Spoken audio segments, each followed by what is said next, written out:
Hello there, I'm Martin Q with the Strategic Retreat, and this is me checking out a Mechanicus 2 gameplay overview from Kasedo Games, which, from what I was searching on Steam for both Mechanicus and Mechanicus 2, uh, they're the publisher. The developer remains Bulwark Studios, and usual quick disclaimer, of course, is there's always the chance that there's been some changes in the team or overall design. I don't know, but I'm sure we'll see once the game comes out. But this is the usual warning against pre-orders and expectations and overhype and disappointment, stuff like that. So, but yeah, just 4.5, a little over 4.5 minutes, and we'll see. I'll try to overanalyze it like usual, and unfortunately, I haven't finished Mechanicus. Well, no, I haven't even streamed Mechanicus. I'd like to get to it before this comes out, of course. But I'll, from the mechanics that I do recall from testing Mechanicus off stream, I'll try to see if there's any core changes, anything like that. So yeah, here we go.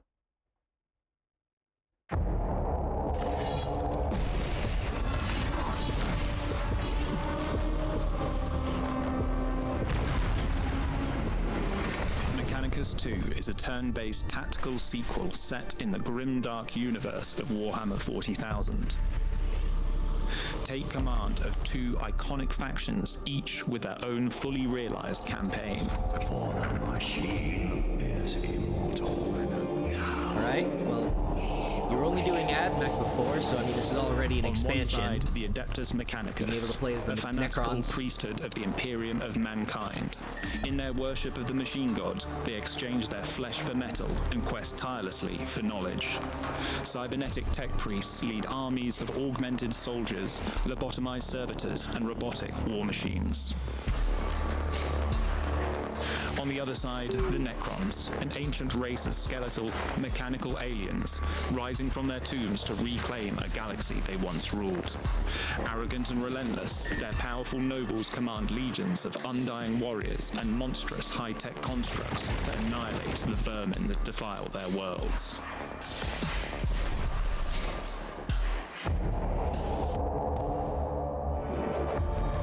In the Adeptus Mechanicus campaign, you'll once again play as Magos Dominus Faustinius. This time, you'll be dispatching your trusted advisors to defend the newly established Forge World of Hecateus IV against the awakening Sanctotep dynasty. At the forefront of this uprising is Nefershar, a high-ranking noble of the dynasty and the protagonist of the Necron campaign. As Nefershar, you will be dispatching the fearsome lords of your court to tear down the Imperial holdings and reassert your dominance over the planet.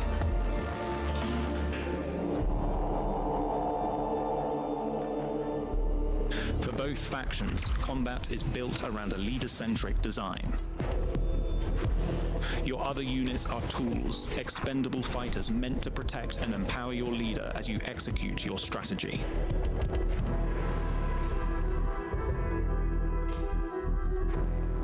A dynamic turn order system adds the tactical depth necessary to achieve this. Enemy units act in fixed sequence, but on your turn you can choose which unit to play with.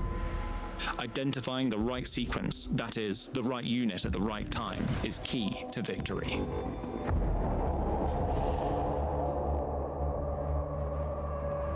Battles in Mechanicus 2 will rage across a wide range of environments, from forged cities and alien jungles to icy tundras and windswept cliffs. In each, environmental tactics matter more than ever. A new destructible cover system requires smart positioning, especially for the more fragile Adeptus Mechanicus forces. You'll also have to plan around frequent enemy reinforcements and unique combat arena features.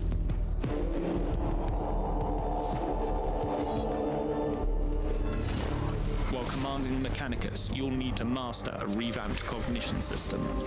Earn it by playing efficiently, then spend it to boost your leader's movement and weapons, or to allow units to utilize their leader's unique canticle.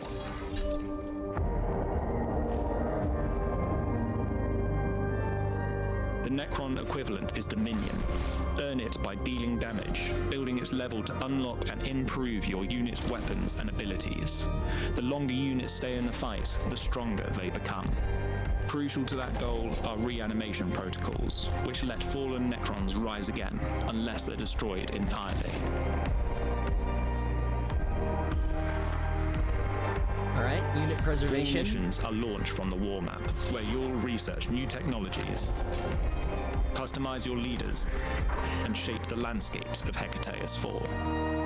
Within a mission, you will be faced with narrative events and other checkpoint types that have potential ramifications on the skirmish battles that follow.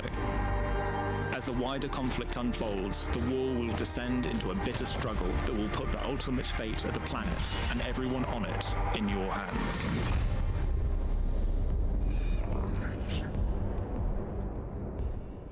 Alright. I mean, of course, this is the usual issue that I might have with trailers, is that if there was truly anything problematic, you'd have to read between the lines. So I mean, of course, my reaction's like pleased, head bopping along to the rocking soundtrack, which was already amazing. You can the pieces that are on YouTube get plenty of views. I'm sorry I don't know the composer's name off the top of my head, but yeah, the amount of people in YouTube comments, people just memeing on the quote from the start of Mechanicus. I don't have it memorized, unfortunately. But yeah, that and all of the Omnissiah praying and all that. It's fantastic vibes. So then partway through, I realized, like, well, in a way, if I'm otherwise happy with it, I kind of want to mostly let it play out. Just react, like, I had like 2 comments in the middle, but I'm gonna just end up replaying the video so that it's all fresh right on the screen as I'm talking about it, so I don't interrupt my own ability to absorb this new stuff. So yeah, I mean, let me just scrub through a couple of seconds at a time. Already new environments. In the first game, you were limited by the scope of the game being like retaking a Necron tomb world. So of course, I think pretty much every map that I tested. I played a good chunk, but I tried not. I actually had to hold myself back from completing a playthrough. Let me see. Yeah, I played 35 hours. And I took my time. I kind of used it as while like listening to videos and stuff when I was on a hiatus from streaming and stuff. So, but I tried to hold myself back from actually hitting key progress. So yeah, there's already like more in the tombs. Maybe now there's outside areas. They listed like forests and stuff. So I mean, of course, I'm gonna be comparing like examples of like XCOM, plenty of other like turn-based strategy games. So much of it comes down to how you allow the player to get that strategy, a variety of maps, a variety of terrain, a variety of environmental hazards, how you use covers. So I mean, of course, different maps enabling different kinds of cover hazards. They kind of showed like shooting a pillar down. There are plenty of games. Actually, the Chaos Gate Demon Hunters game is a good example of that. Of course, I haven't played through that all the way. I haven't streamed it all the way. But there were plenty of ways to, like, I'm gonna throw a column down and the statue is gonna fall on an enemy squad, or this thing will explode and leave fire on the ground. There are plenty of RPGs that do that, and yeah, you give players the opportunity to think outside the box, to notice the environmental hazards in the first place, so that you can maybe make use of different builds, knowing that there's the possibility of another threat that either you can use, the enemy might use against you. So I mean, yeah, more environments means more chances to do that, because there's probably going to be things that are unique to one or the other. But I mean, there's always a chance that it ends up just being flavor, right? Mechanically, they might end up being the same. It just seems like it would, if I were on a development team, which is, like, I'm not. I don't know what difficulties they might be facing. But yeah, like, you should be able to get little unique things that make it so that you have to consider, like, where am I being sent to? Which is kind of why, again, in a game like XCOM, a lot of it came down to, like, knowing when they say like, oh, this is going to be a forest map, or this is going to be a city map, you're going to need more verticality or something, right? It helps. It helps lengthen the experience, keeping it fresh for longer. Yeah, and then of course bringing in it's going to be the Necrons and Adeptus Mechanicus. I was going to say, if I didn't want to talk over the video about like, okay, so of course this is not another case of like they could play similarly, just it could just be aesthetics, but more than likely they're gonna have plenty of opportunities to give them their unique traits. Obviously, there's something like, oh well, the Necrons they revive, so I was immediately going to take the XCOM example of like, oh well, in any tactical game, there's usually some balance the developer has to have around like keeping a unit alive, knowing when to take a sacrifice because this goal is more important.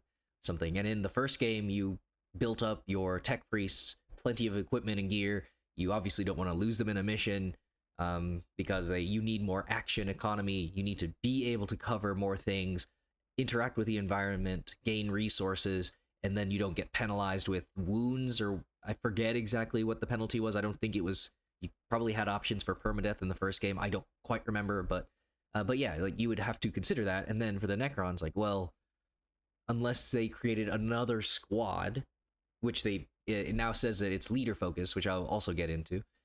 So then you have like a boss hero unit, and then the remainder are going to be expendable tools. Although you also have incentives like not wasting resources, and I know at least the Necrons, they said that the longer a unit's in a fight, the stronger they get. So I mean, yeah, clearly it's like, okay, you can sacrifice, you can have the reanimating zombie army, but if you don't do that, you're rewarded because by getting stronger, it's just adaptability, versatility, and out of universe. It's motivation for the player to not play stupid. I use Darkest Dungeon as an example. Like you could play by sacrificing units needlessly just for wealth. But no, why? But why would you do that? Building up veterancy, unit squad cohesion. Visuals look pretty. The art is nice. Being able to pause on a screen like this. Yeah, the rest of it's just environments, the factions. So yeah, I'm wondering if it's like your leader character, and then saying like squads for some of these versus others which might be squads and are probably single units. I'm not sure exactly how if it's gonna be balancing those, but yeah, still units. Probably you might be like, depending on how they set up the encounters, it might be like, here are some games you have like, here's the launch zone or whatever. It's like all your units have to start within this box, or it might be something where you progress partway through a fight. It's like you've unlocked a reinforcement point on like another angle of the map or something. But it depends on how it's like. You don't want to split up your team, but maybe you want to flank from another piece of cover. So we'll have to see how that works.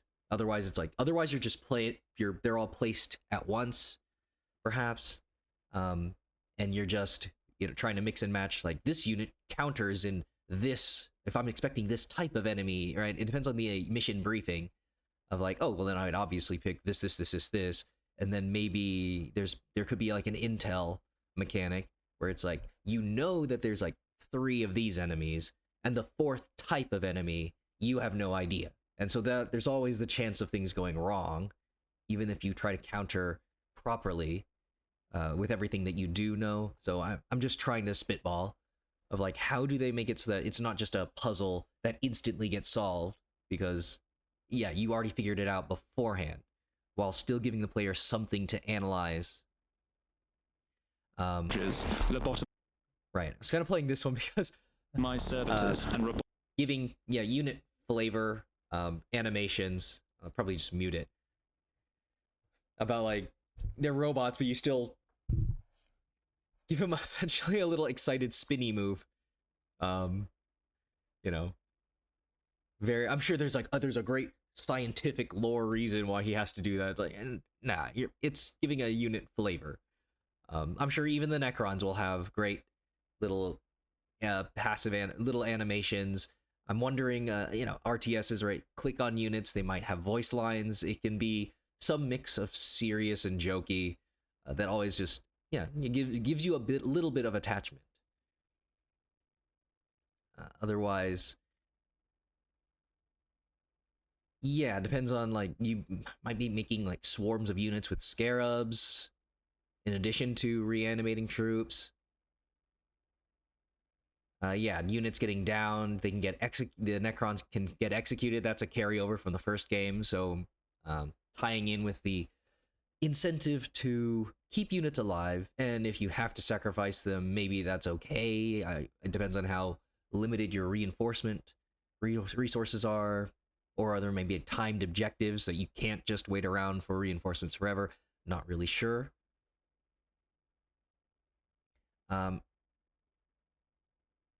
campaigns from this, it's already exciting because I think in Mechanicus 1, you had like progress on different areas, and those areas you would build up mission progress up to a point, and then it would unlock like a boss encounter or something. I might be forgetting it, but in any case, it was like essentially you were sending missions to 4 zones, versus here, where I just talked about Dawn of War 4, or I mentioned Dawn of War 4 on Twitter about, like, there's the Dark Crusade, Soulstorm style Warhammer 40k games, where it's like there's a risk style world map, picking territories, maybe getting resources, unique buffs and perks, and stuff like that, having to attack adjacent areas. That's what I see when you show me a screen like this. So, I mean, obviously, again, all speculation, but I already really like that style. I don't know if it'll go full Dark Crusade with, like, this territory unlocks a unique unit, and you only have it as long as you have that territory. You don't want to lose it. It's like they might go that far. It gets a little steamrolly with, like, you have these unique epic units that then make every other fight maybe more trivial. I'm sure they had to have thought of it if I'm thinking of it in the minutes after watching a video. But yeah, advisors. Oh, right. The boss fights. So these are, not your character, but more that you're sending a key character that has, again, easily balanced, unique play styles and all that. You're still Commander out of XCOM, while getting playstyles, but without it being like 5 hero units taking on everything. So there's some level of expendability while you have a big boss unit that you end up empowering, needing to save as your survivability fail mechanic, like don't lose your leader, while also having your win condition of whatever objective any given mission has. The opposing commander you'll be controlling. In Mechanicus, even in those limited like 4 areas or some whatever mission areas that you would send your units to, you would have like a little bit of branching paths. It would be like a separate digitized map of a couple of nodes, and you would just like click, move them around, and every once in a while you'd get fights, you'd get little events, right? I mean, it's FTL, plenty of like random event stuff, and a lot of like picking out runes, how to get deeper into the tomb, dealing with, I'm not sure from if this is just the Necron one, then it'd be different. The Mechanicus would be dealing with a threat meter that you would slowly build up if you made like the wrong choice in an event or something. So I'm not, whatever the Necrons are doing here, right? Like it'd have to make sense because you already know the secrets, unless you'd just be dealing with the Mechanicus side of like you're deciphering Imperial language and binary and weird stuff. So I mean, I'm sure those should be interesting little ways to manage stats or avoid damage, get maybe a buff, a free repair on a unit that just got downed. Plenty of things that events can do. Yeah, unique heroes.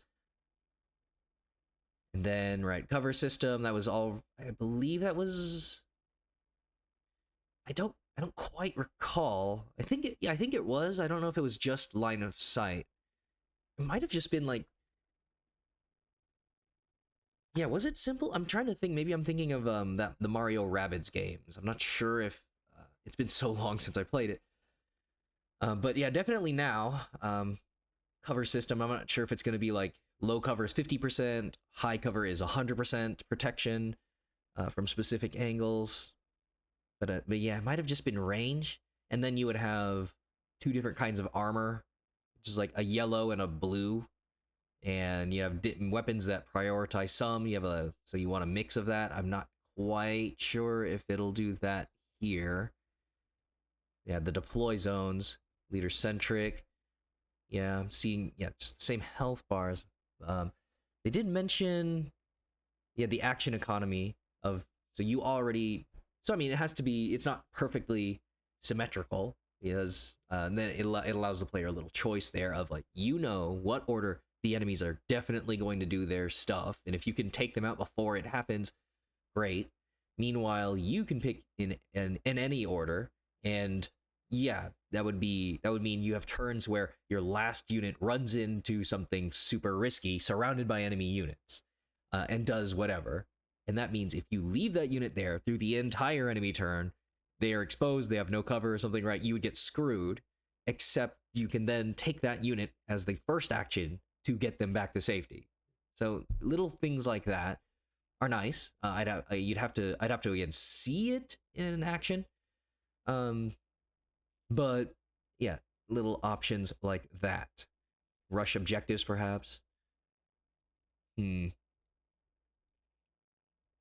more Necron options. I'm not seeing if this is just the Necron UI and they don't have to deal with the same shielding, but maybe they remove that because I'm not seeing it on the Adeptus Mechanicus units. Expendability, empowering, probably plenty of little already we know that they have plenty of roles your units are going to play. Tactical unit, right, that's when they did that. Yeah, the Dominion versus Cogitation, just ability to spend it, another secondary resource to empower your units, use special abilities or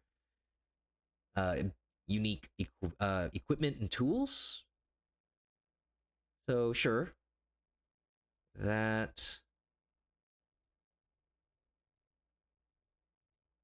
Yeah, environmental mechanics, destroying. They just mentioned destroying cover, but I don't think they wanted to just show the obligatory like destroy a red barrel that enemies are standing next to, and it damages them. Yes, that's kind of a given in these kind of turn-based tactical tile games. So that. Yeah, they mentioned especially fragile Adeptus Mechanicus. So you can probably Adeptus Mechanicus. The playthrough will be more traditional XCOM, mostly ranged with some melee options. Meanwhile, the Necrons, through a mix of revive and probably just by design, like they're supposed to be tanky, unending horde, and probably more melee options. That you're just meant to charge, stand out and cover with the right tanky unit, flank once you get into melee. It would be nice to see that kind of drasticness, because again, that's why one of the things I brought up when I said like they might be symmetrically designed, where like no, both Necrons and Adeptus Mechanicus are going to be constantly taking cover. It's like you maybe don't want if you want players to play through this twice, right, then it has to be diverse enough that a player would want to do that. Otherwise, yeah, you're just doing the same thing.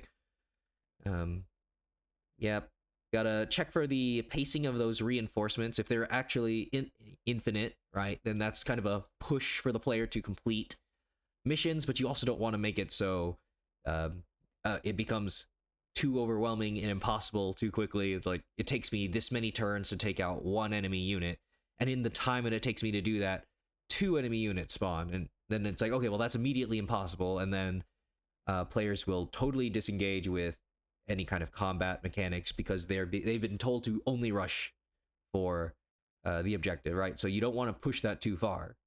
And I also get, yeah, they don't want the reverse where it's infinite reinforcements, but if it's easy enough to kill, then they'll just do that every single time. And that might not fit with the tone they want to set of like, no, you're being pushed. There has to be some risk. Yep.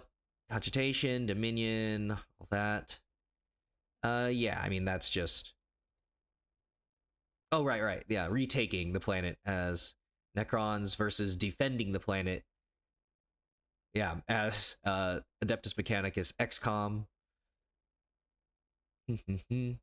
I guess, right, I guess some commentary on that. I don't know if there... so that would be again, asymmetrical campaign design of like, if the different regions, if that map was true, if the different Adeptus Mechanicus regions are giving you resources, right, then we are dealing with an XCOM situation of like, you must deploy satellites or you must otherwise connect all of the regions together to get their resources, or if they're going to be disconnected at the start so that the player isn't super strong. But you could balance it like that because it kind of makes sense that things are easy at the start of the campaign when you have all of your regions, and then as you start losing those, then the game naturally gets harder as the Necrons take back regions. Then as the Necrons, you have the reverse of like, you control nothing, but well, like the internal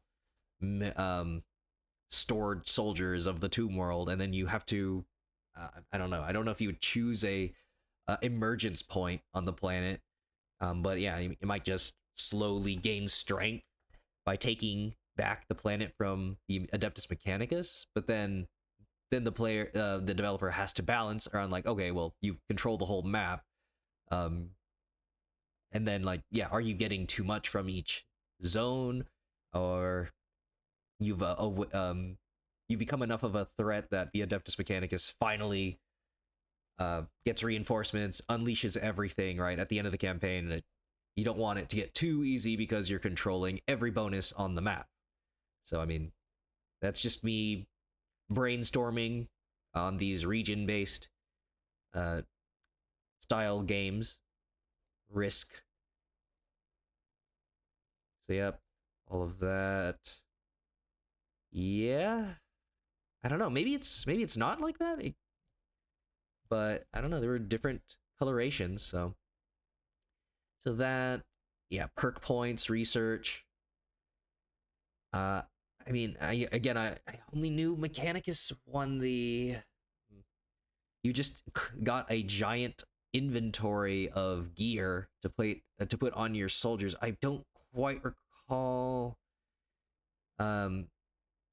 these kind of like improvements, because the game is now focused on these expendable troops overall.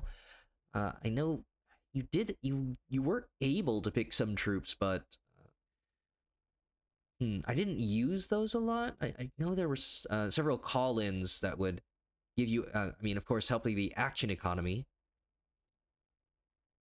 So I don't quite recall how much that expands on it. Yeah, there's your main city, more events. Oh.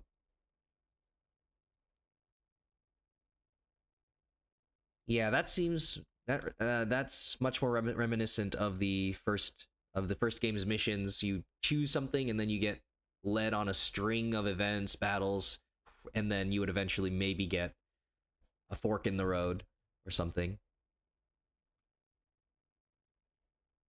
Otherwise, yeah, I mean, I feel like that's about as in-depth as I can get out of how to transform 4.5 minutes into there goes the 30-minute mark. But I mean, hey, that's me trying to compare and analyze what all of that could mean.